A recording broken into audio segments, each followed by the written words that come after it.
wankan janaba a siffarsa ta kamala shine idan ka zo za ka yi wanka din ko za ki yi wanka ga ruwan a gabanka, farkon abin da za ka fara yi za ka karkato bakin mazubin ruwan ka wanke hannunka so 3, sannan sai ka tsoma hannu a cikin ruwan sai ka ɗebo sai ka wanke gabanka.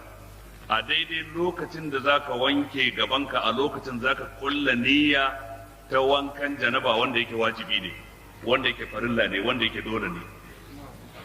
Idan ka wanke gabanka ma'ana ka yi tsarki kenan, to daga nan kuma wato sai ka yi alwala irin yadda kake yin alwala ta sallah, ba wani bambanci da kowace alwala ta sallah. Abinda duk kake alwala za ka yi, sai abu ɗaya na ƙarshe shine wanke kafafu sau 3, to wannan sai ka kyale shi ba za ka yi shi ba.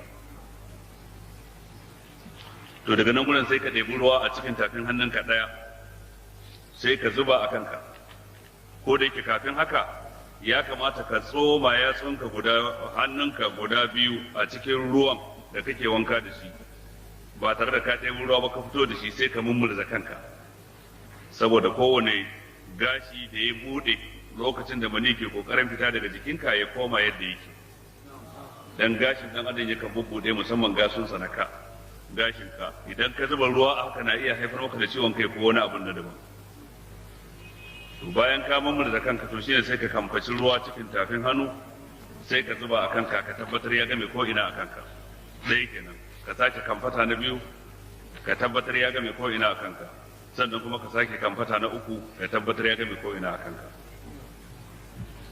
To idan kai wannan shine sai ka ɗebi ruwa ɗin kuma ka game dukkan jikinka da shi, kana mai farawa da ɓangaren ka na dama kafin ɓangaren ka na hagu, tsagen jikinka na dama kafin tsagen jikinka na hagu, ka tabbatar ruwa ya taɓa ko ina.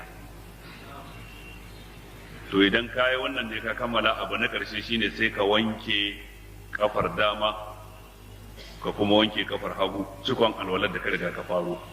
To wannan ita ce siffa ta kamala a wankan janaba.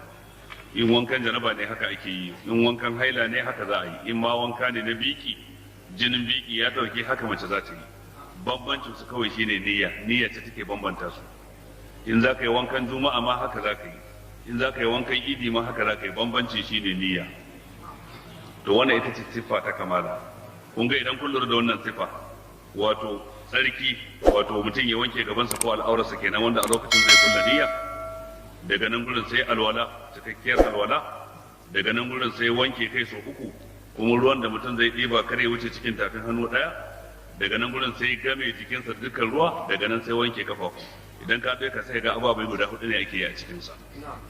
Kar ka manta da niyya kuma mahallinta a zuciya ne. Innamal a'malu binniyat wa innamal